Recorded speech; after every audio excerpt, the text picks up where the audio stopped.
Hello friends, आप सभी का स्वागत है। तो दोस्तों, आज के इस वीडियो में 25 अति महत्वपूर्ण सवाल को करने वाले हैं जो आपके सभी कॉम्पिटिटिव एग्जाम के दृष्टि से इम्पोर्टेंट सवाल होने वाले हैं, इसलिए वीडियो के एंड तक देखिएगा। हमारा पहला सवाल है, भारत में प्रथम रेलवे लाइन किसने बिछवाई थी? तो दोस्त इसका उत्तर होगा जॉर्ज क्लार्क के द्वारा, ठीक है, जो एक अंग्रेज थे। ओके, 2 नंबर सवाल है, पहली बार औपचारिक रूप से महालबाड़ी व्यवस्था कब लागू की गई थी? तो दोस्त इसका उत्तर हो जाएगा 1822 ईस्वी में।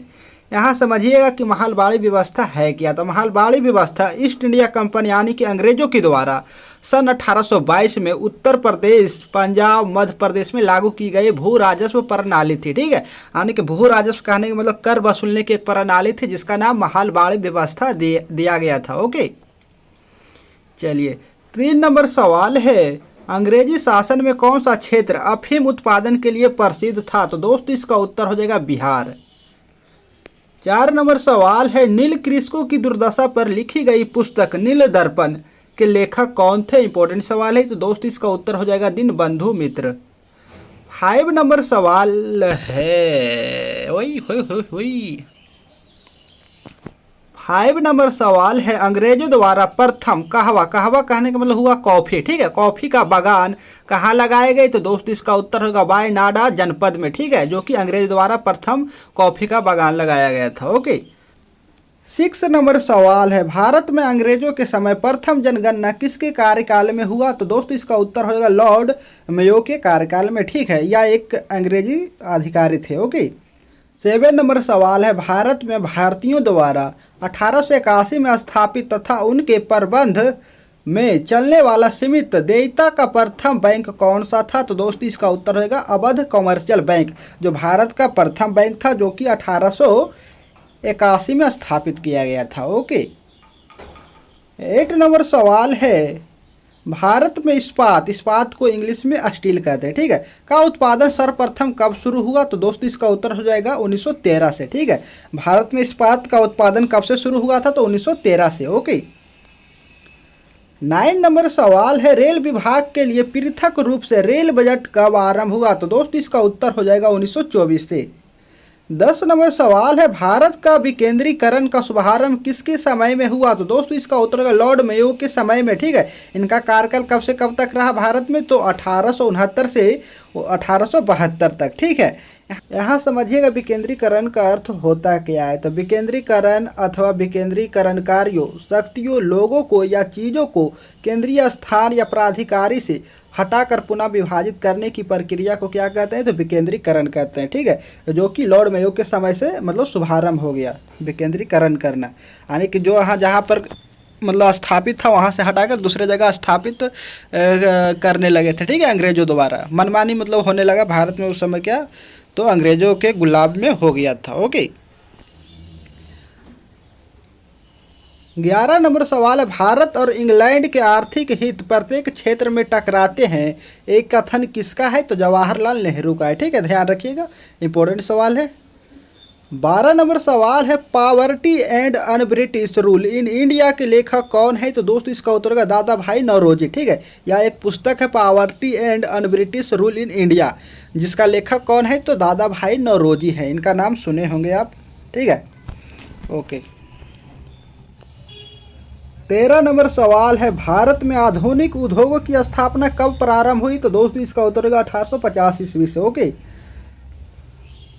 40 नंबर सवाल है, भारत में रेलवे की स्थापना को आधुनिक उद्योग की अग्रदूत या फिर कहें जननी की संज्ञा किसने दी? तो दोस्त इसका उत्तर होगा कार्ल मार्क्स ने, ठीक है, ध्यान रखिएगा। 15 नंबर सवाल है, भारत में पहली पटसन कहने का मतलब जूट, ठीक है, इसको हम हिंदी में सनई का पौधा भी कहते हैं, ठीक है, जिससे जूट तैयार होता है, का मिल कहाँ स्थापित की गई थी? तो दोस्त इसका उत्तर का रिसरा में, जो कि बंगाल में पड़ता है, ठीक है। ओके, 16 नंबर सवाल है, सर्वप्रथम लोहा इस्पात उद्योग की स्थापना कहाँ हुई थी? तो दोस्त इसका उत्तर का बिहार में हुआ था। ओके, 17 नंबर सवाल है, कांग्रेस के कराची अधिवेशन 1931 ईस्वी के अध्यक्ष कौन थे? तो दोस्त इसका उत्तर हो जाएगा सरदार वल्लभ भाई पटेल। 18 नंबर सवाल है, भारत में अंग्रेजों को भूमि खरीदने व बसने की अनुमति कब मिली? तो दोस्तों इसका उत्तर होगा 1833 ईस्वी में। ठीक है, उस समय अंग्रेज क्या तो भारत में अपने व्यापार को बढ़ावा दे रहे थे। ठीक है, और पूरी तरह से भारत को कब्जा भी कर रहे थे। ओके, चलिए ठीक है। 19 नंबर सवाल है, the economic history of India नामक पुस्तक किसने लिखी? तो दोस्तों इसका उत्तर होगा रमेश चंद्र दत्त ने। ओके, 20 नंबर सवाल है, 1938 ईस्वी में भारतीय राष्ट्रीय कांग्रेस के अनुरोध पर राष्ट्रीय योजना समिति बनाई गई, उसकी अध्यक्ष कौन थे? तो दोस्तों इसका उत्तर होगा जवाहरलाल नेहरू। ठीक है, यानी कि राष्ट्रीय योजना समिति का प्रथम अध्यक्ष कौन था? तो जवाहरलाल नेहरू। ओके,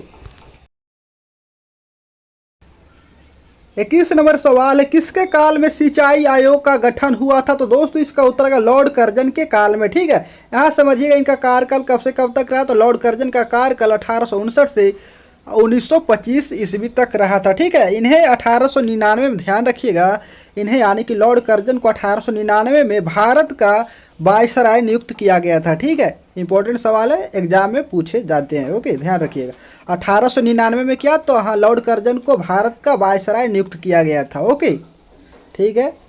22 नंबर सवाल, कृषि विभाग की स्थापना कब की गई थी? तो दोस्तों इसका उत्तर हो जाएगा 1872 में। किसके द्वारा किया गया था? तो लॉर्ड मेयो के द्वारा किया गया था। ओके, जिनके द्वारा किया तो प्रथम जनगणना भारत में की गई थी लॉर्ड मेयो के द्वारा। ओके, ध्यान रखिएगा। 23 नंबर सवाल, किस स्थान पर 1866 में भीषण अकाल पड़ा था? तो दोस्तों इसका उत्तर होगा उड़ीसा में। ठीक है, किस स्थान पर 1866 में भीषण अकाल पड़ा था? तो उड़ीसा में पड़ा था। ओके, 24 नंबर सवाल है, कलकत्ता में मुस्लिम शिक्षा के विकास के लिए मदरसा कब स्थापित किया गया था? तो दोस्तों इसका उत्तर हो जाएगा 1972 में स्थापित किया गया था। ठीक है, इंपॉर्टेंट सवाल है, ध्यान रखिएगा। 25 नंबर सवाल है, पहले समाचार पत्र जिसका नाम क्या था? तो बंगाल गजट का प्रकाशन कब हुआ था? तो दोस्तों इसका उत्तर का 1780 ईस्वी में। ठीक है, बंगाल गजट जो यहाँ समाचार पत्र था वह अंग्रेजों के द्वारा चलाया गया पहला अंग्रेजी समाचार पत्र था। ठीक है, जो कि कलकत्ता में चलाया गया था। ओके, ध्यान रखिएगा। और आपके लिए आखिरी सवाल है जिसका उत्तर आप कमेंट बॉक्स में दीजिएगा। सवाल है, missile man of the India के नाम से किन्हें जाना जाता है? अगर जानते तो इसका उत्तर कमेंट बॉक्स में बताइएगा। हमें उम्मीद है कि आप सभी इस सवाल का जवाब जानते होंगे। ओके, तो जल्दी से यहाँ कमेंट बॉक्स में जाकर बता दें और वीडियो को लाइक कर दीजिएगा अगर आपको यह वीडियो इंपॉर्टेंट लगता है तो। ठीक है, और चैनल को सब्सक्राइब कर लीजिए। यहाँ इसी तरह से एग्जाम से संबंधित जीके का वीडियो अपलोड किया जाता है। ओके, धन्यवाद।